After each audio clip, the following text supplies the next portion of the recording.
purchase tonight, mail it to somebody. So Christmas is coming up. My shopping is done. We will get them signed for you and mail them on. If you're interested, you haven't got now. And has everybody gotten one of the little pictures and chapters of the book? One of those. And I will turn it over to Bill because I know he's anxious. So, which you want this one too? Or just that one already? Okay. Let's give them.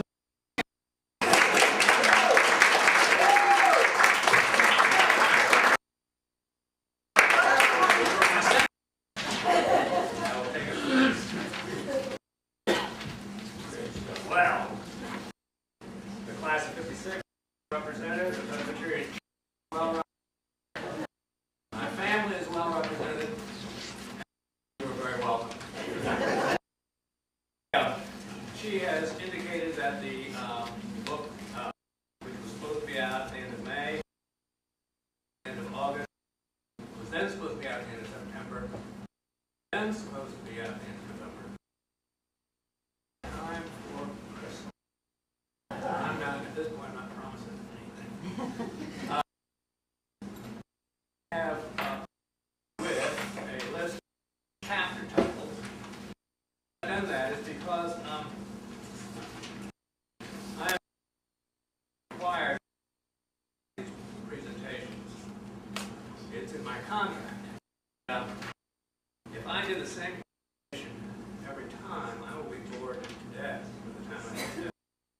So what I'm going to do is do an opening half. And then for the second half, I'm going to choose chapters to concentrate on. And tonight, the chapter appropriate to do that the first time would be to talk about Hugh, Hannah, and Sal.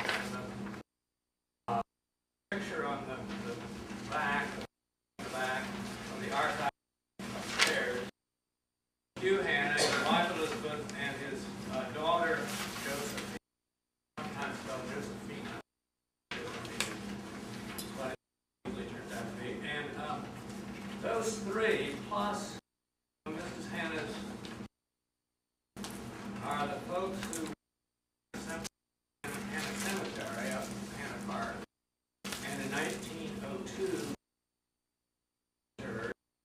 reinterred at Falls Cemetery. I used 1902 as the cutoff of my history. Started with 1826, the spring, and so I got a good home fight, and I avoided having to do the 20. And I was afraid I'd offend somebody I knew.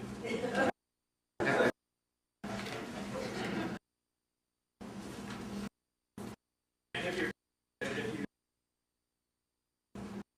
come back for another presentation, you will hear the introduction. But the other chapters I'm going to do are 2 to 9, chapter 8, chapter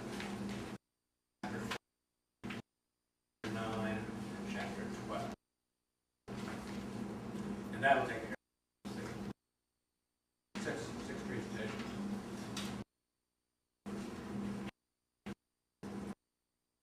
If you're here, and I want to make a few disclaimers. And the first one is that I'm using sermons that are 7 minutes long.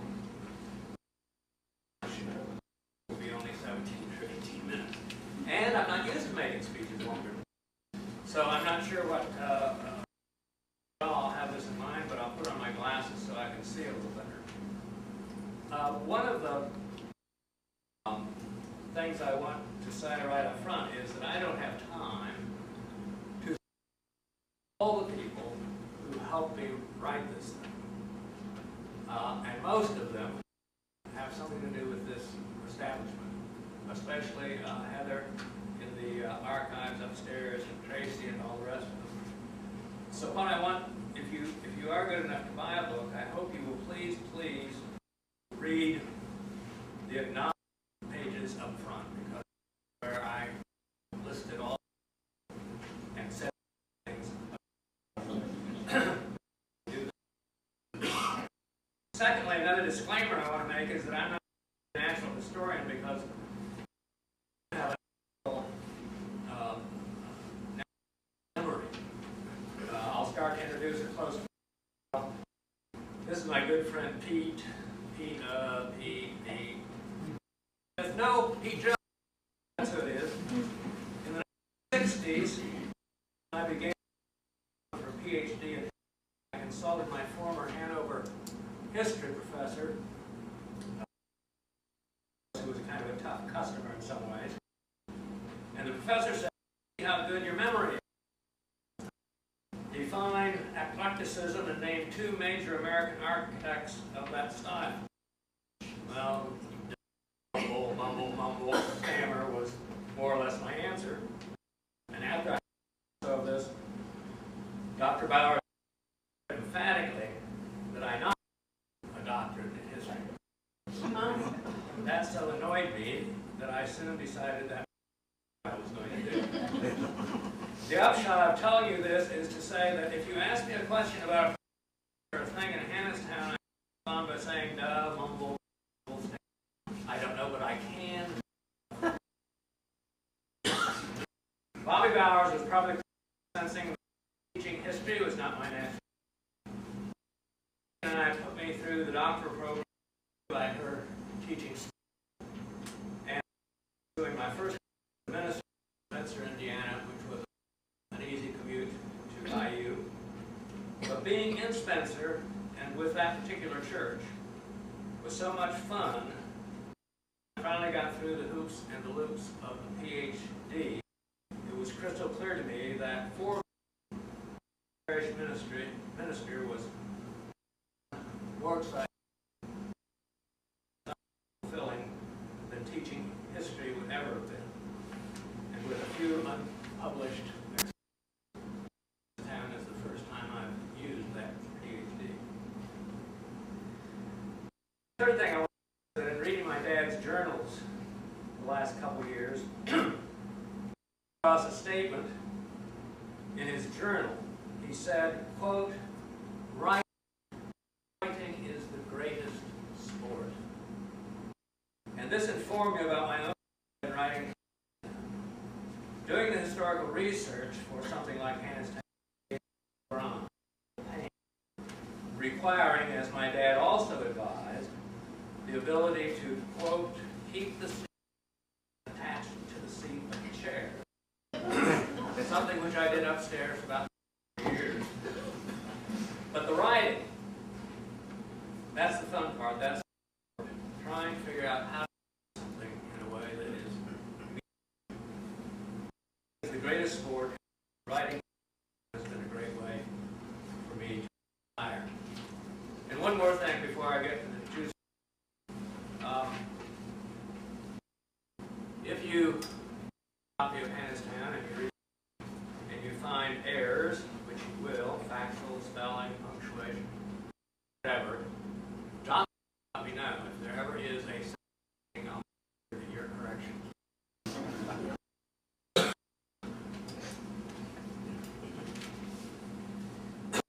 Help you to know why part because I grew up on West Hill Street. Amazingly large house built in 1896. It stood where the Presbyterian Church now stands. As a child, looking about my environment, I saw several of them toward the sky, homes with church, Royal Hall with its house, the court, high school that was junior high school, and downtown there were ornate business blocks. Were old.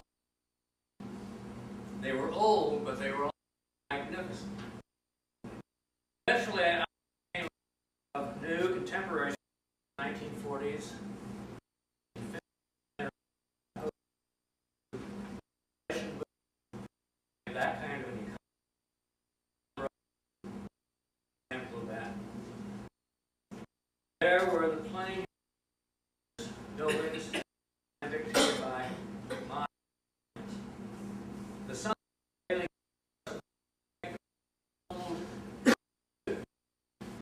to a private, namely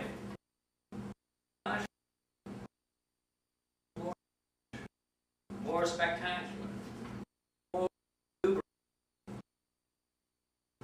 possibly more comfortable for many of the new. Judge was right or wrong.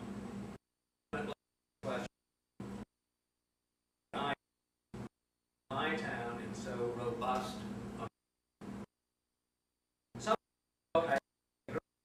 where I did was a small way, a very but small way to a pyramid in Egypt, or next to a cathedral in Britain.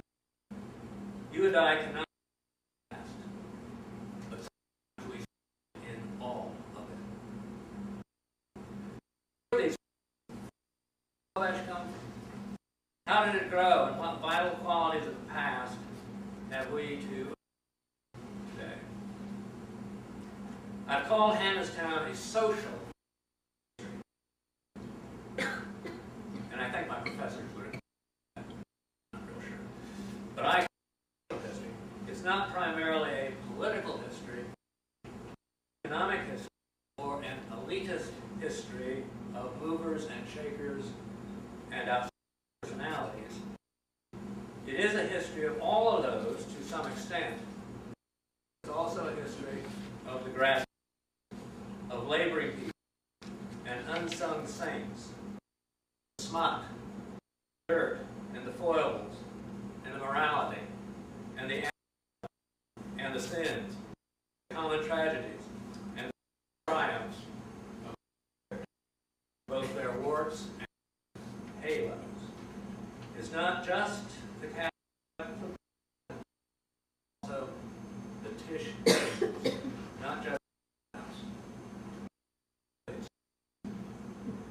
I want to mention here a few of the things I discovered that especially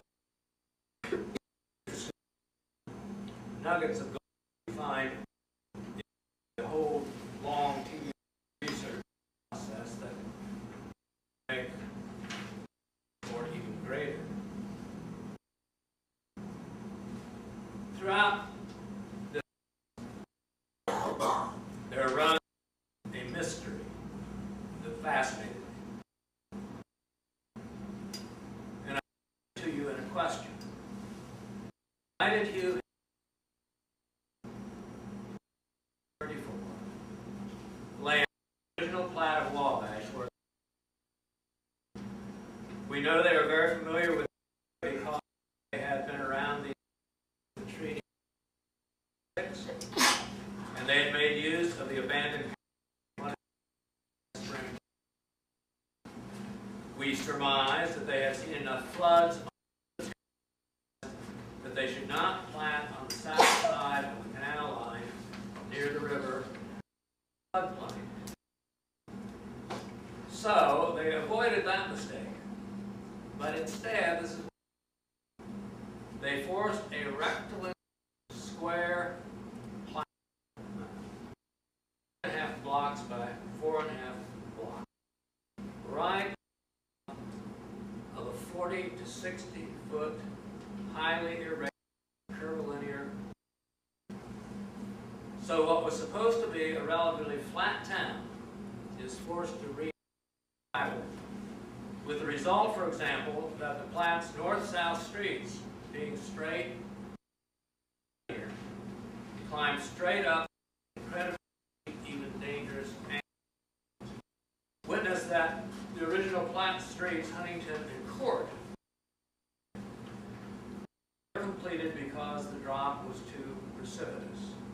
The thing was later true also of Comstock and Thorn streets. So the mystery were Hannah and Burr just stupid and stubborn?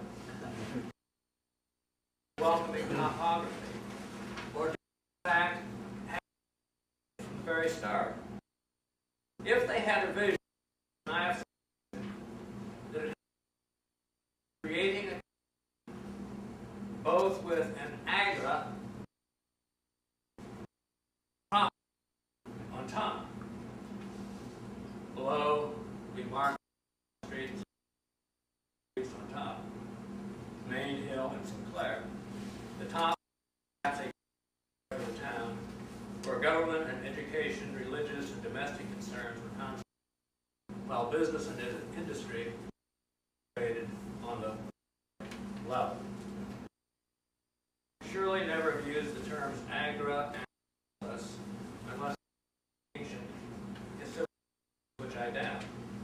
But the respective uses is what they had deliberately using the steep bluff that stands just behind us here to separate each concerns, domestic political aspirations. Student wasn't visionary. In the end, I make it fairly clear where I stand on that issue and why, but you agree and disagree.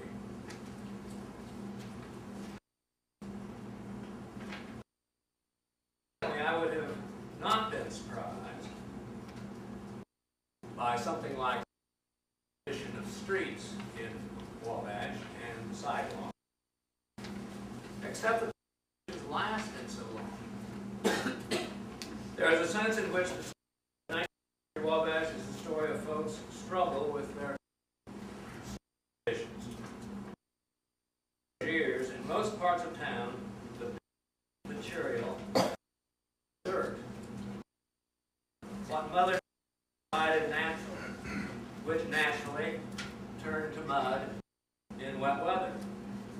Horse teams could sink so deep in the street, for example, that someone else with an ox team would have to pull the wagon and out of the kids. The boots sucked off the goo. Refinery on a Sunday morning. Couldn't get to because they couldn't get across. Was that impassable? Sometimes up to 4 feet. Slowly, natural mud was replaced by gray mud. They would dig out the, they left the stumps in the streets. Not tall to snag a wagon. Eventually would get those stumps out of the street, would take up a log and drag it down the street, and that was the grading process, and they got to the point side and lined with boulders so that if any did flow off. It wasn't until the end of the century, around mid around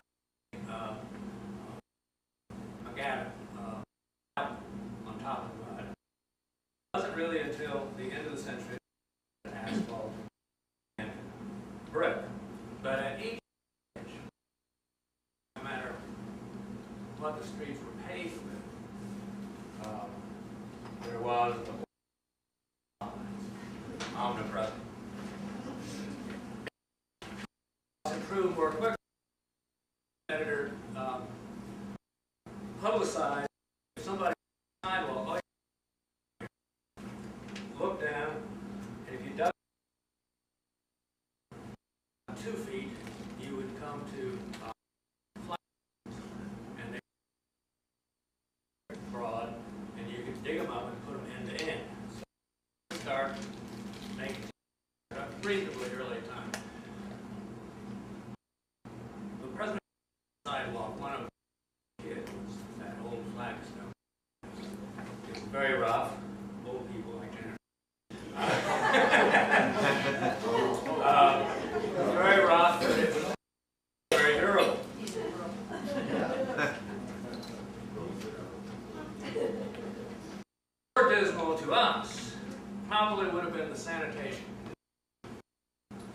There were ongoing complaints about citizens who didn't clean out their privy vaults or placed their privies too close to properties. And officialdom eventually mandated that privies had to be at least 8 feet from the property line. Concern also, even in a town where pork slaughtering was a part of the economy, there were many hogsheads in gutters and streets and backyards. Cows and pigs had the run of the place for the first few decades. The flood south of the canal, stretching to the river and west of the Wabash, was the town dump. With cast-off slaughter, with dead dogs, that's where you threw your dog if you died, and trash and the garbage. It made an impressive difference into the town from the south. And it didn't seem to bother anybody for years. I was able to learn also of the project of the to cut down Wabash Street Hill.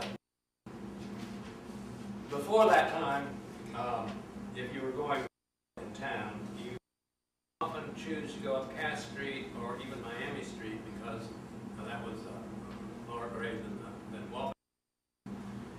It's hard for us to visualize this, but where Wabash is Main Street up by Old City Hall, that was 10 feet higher today. You can imagine the sort of elevation that was involved and how, not only how difficult it was to mount, but how treacherous it was to come down, especially in mud.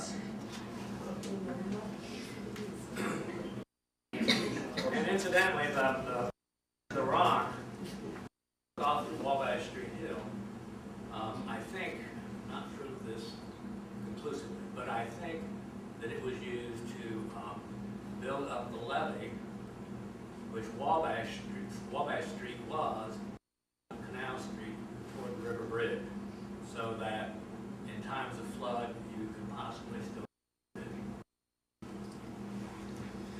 And this book also lays bare the senior side of Wabash society. I shouldn't have been amazed, but I was, by how chronic prostitution was in my hometown. Especially downtown on the west ends of Market and Canal. The male population might be served by the infamous Tish Higgins, her neighbors. The east end of downtown and a few scattered other places. Meanwhile, a more affluent clientele might be inclined to consider one of Lum Hong's was able to satisfy my curiosity about Madame Lum Hong, whom I had. And Wabash also, no surprise, those church-attending, well-educated, socially prominent community pillars who of life strayed far and presumed standards of behavior. There were all gangs, chronic drunk brawlers, burglars, footpads, the poor, the mentally challenged, the orphans, and the victims of tragedy. Wabash was home to all of them, and I tried to deal with all of them. Two examples, at least. There was the festival. His friend, one evening he entered Henry Hurst's house, which stood, I think it stood, where the library is now on West Hill Street. The burglar turned on the kitchen light. Their doors. The burglar turned on the kitchen light, went to the ice box on the back, food, fixed a meal, had a smoke, pulled some overshoes, coffee, but none of the silver, and he left the overshoes in the alley. And another story man, his modus operandi was to go to the barn first and get the ladder, climb up to a bedroom window, and then he would throw rags and chloroform on his sleeping victims so that he could do his work undisturbed. Now, I spent a great deal of time on what I call the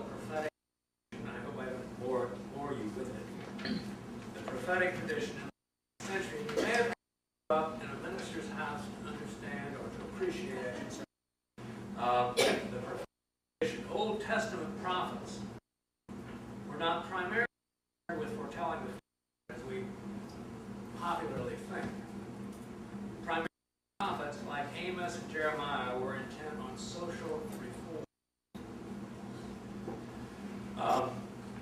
Their calling was to speak emphatically and clearly about social and to lambast citizens and the faithful for not reforming themselves, their sins, not building healthful communities. Prophets stirred up, often annoying, making do-gooder friends, better of our natures. The two companies of prophets Wabash were, chronologically speaking, first the missionaries who came here in the 30s and the 40s to establish churches, and second, editors. The missionaries' idea of a church was for it to be an agent of specific community in addition to the church. Our missionaries here in Wabash were spending hyper about in a town with no schools and about temperance, being convinced that worthy of the name and hospitable to the gospel could survive the frontier if drunkenness and ignorance were rampant. And they also personally would open schools in their homes at a time when they had education program. The second company of prophets later in the 1840s, late 1840s, and they were active probably longer time than journalists. Of the Wabash, my alma mater was named Fletcher, who used his paper, The Intelligence, as a... He knew his town well, and it's dark, and his daily journalistic efforts were ablaze with the promise of Wabash on the one hand, and on the other hand, dark with scolding and bombast and name-calling.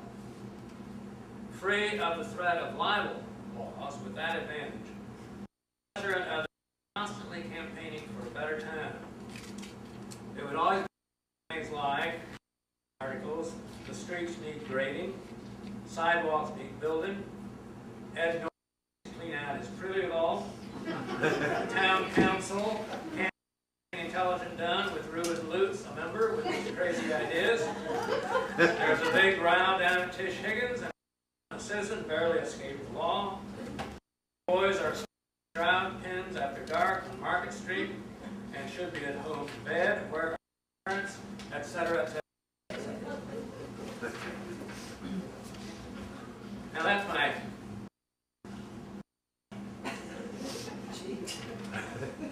And now I want to talk about Hugh Hanna.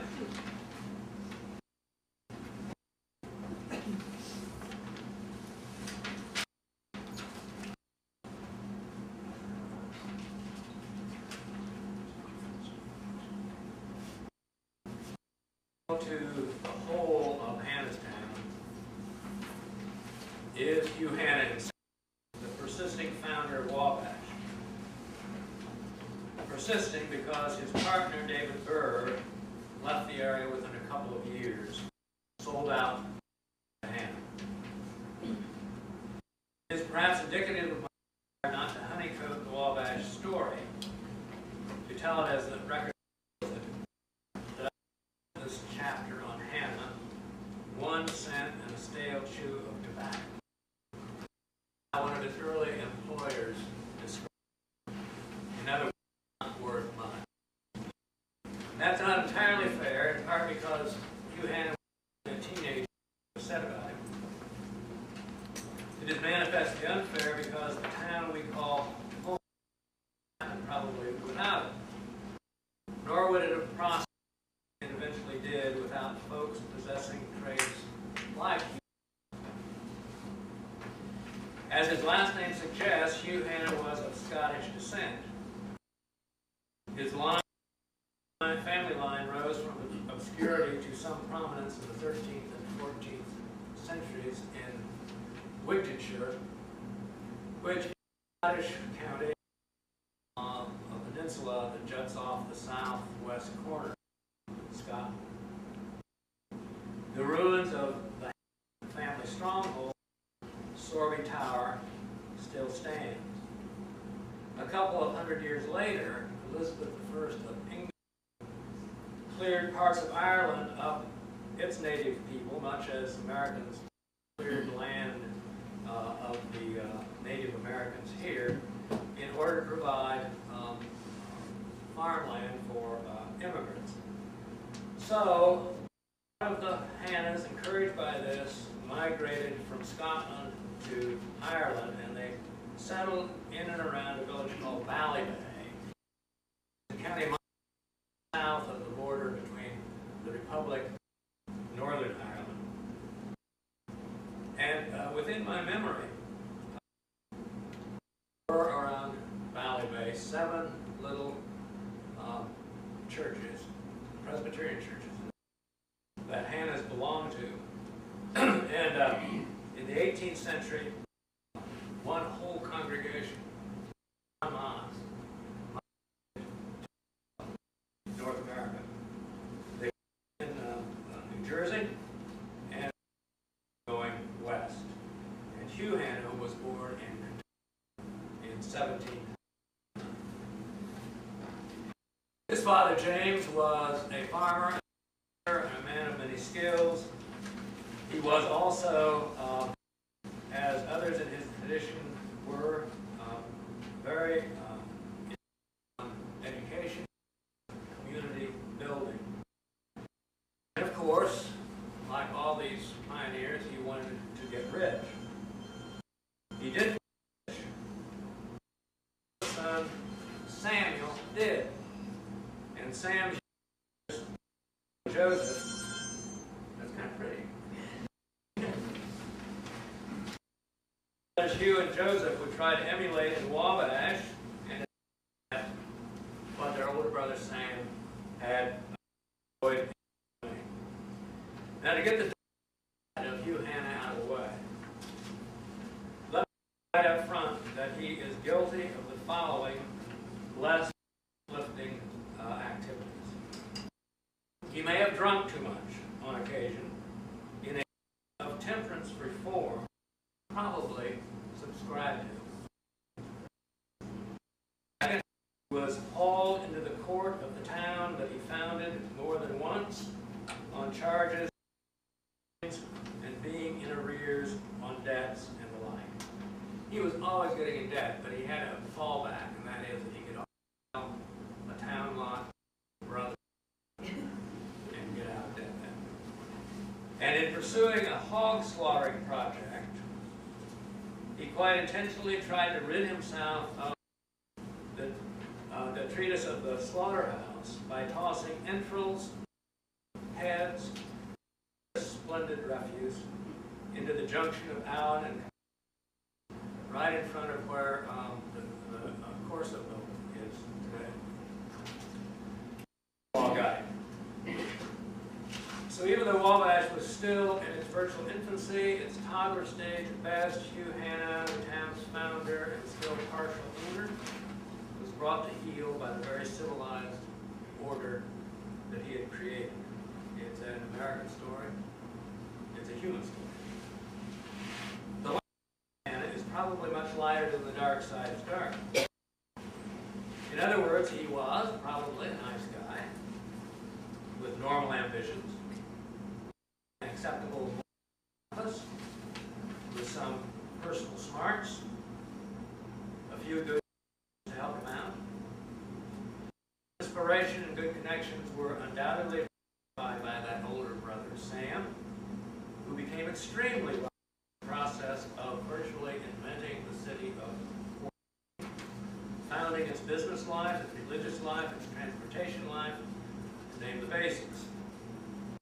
He didn't just build, he envisioned. Among the things he envisioned first, a town with all the accoutrements of strong business and religious foundations. And second, a railroad with a solid economic base, working man. He was both a self-made elitist and a pro-labor progressive. He became so rich that he could ride his horse from Fort Wayne to Logansport to Indianapolis and back to Fort Wayne and stable every night on land that he owned.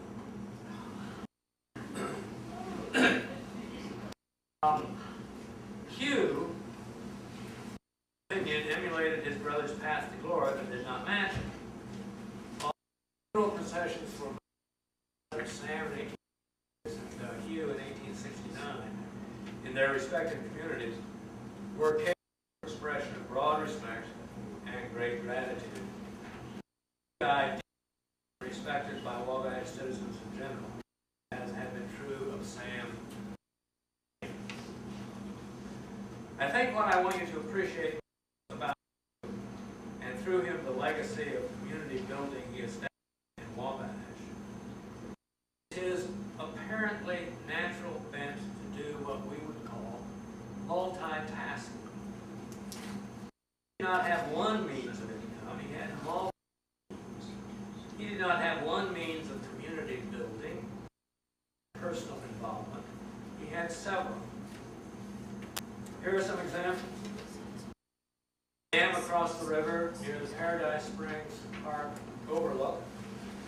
He built a mill race from that dam that came up toward Street and then turned and went down to empty into the river near the Wabash Street Bridge.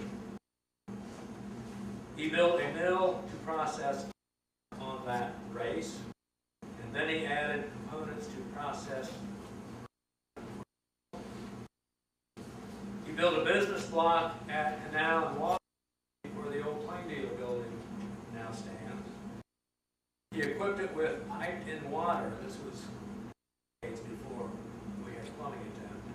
He equipped it in water through long logs that were hollowed out in the center, laid underground end to end, so that he could get water from the springs all the way down to his building. He helped found the church, of which he was for many years not a member. That's a little bit of, but I think it's because the church was big on temperance. He didn't want to be that big.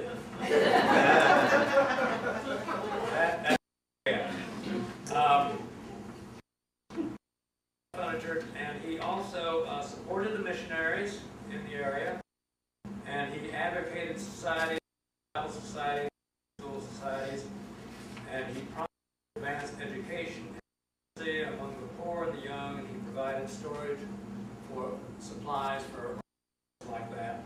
And later he built one of the first schools in town. He established a spoke and bending company, a pork processing. He opened more than one or two businesses. He ran transportation businesses that forwarded to other markets or imported salt, linseed oil, grindstones, wrapping paper, grains. He experimented with sugar evaporators, processed into. At the same time, he was deeply involved in the advent of the Wabash Canal, and later with the coming of the railroads in the 1850s. And all the time he was doing these things, he was still lots in town to newcomers, and he was being deeply involved in the political, social, spiritual life of Wabash. And he also, not so much, gave to Wabash County the public square, which we still use, and built with $4,000 of his own money the first courthouse, thus guaranteeing that Wabash would become the county seat. That, in a nutshell, is Hugh Hanna and the reasons he is the founder of Wabash, multitasker, many of his contemporaries. It was not ambition, of course, getting rich, or at least, but they tied him to the desire for attractive, spiritually, and they seem to have loved doing it.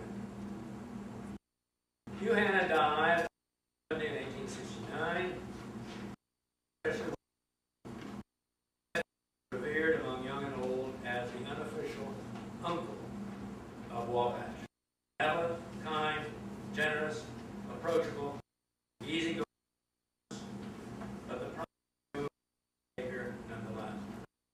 He was, as I said earlier, in the cemetery that he gave to Wabash, Hannah Cemetery, or the cemetery now, Hanover. Some years later, in 1902, James Dickon dug him up and moved him and his Paul Cemetery, along with the remains of his wife, daughter, Jo. That 1902 reinterment, I begin. That's it. If you have questions, I'll refer you to P. Jones.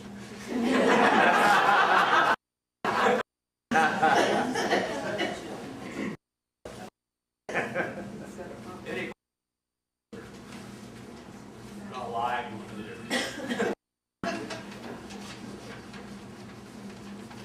Thank you. Here.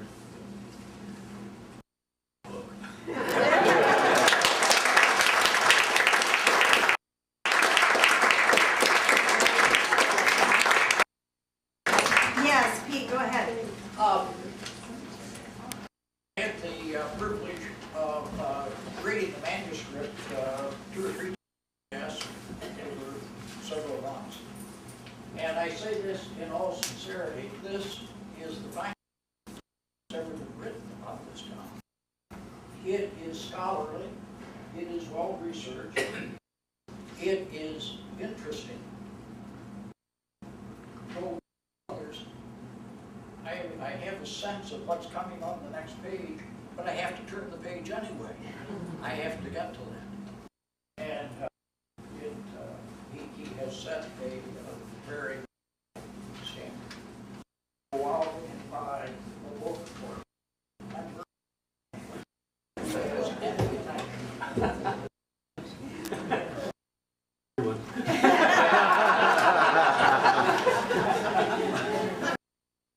For coming, and again, if you want to purchase the book tonight, it will be 50% off.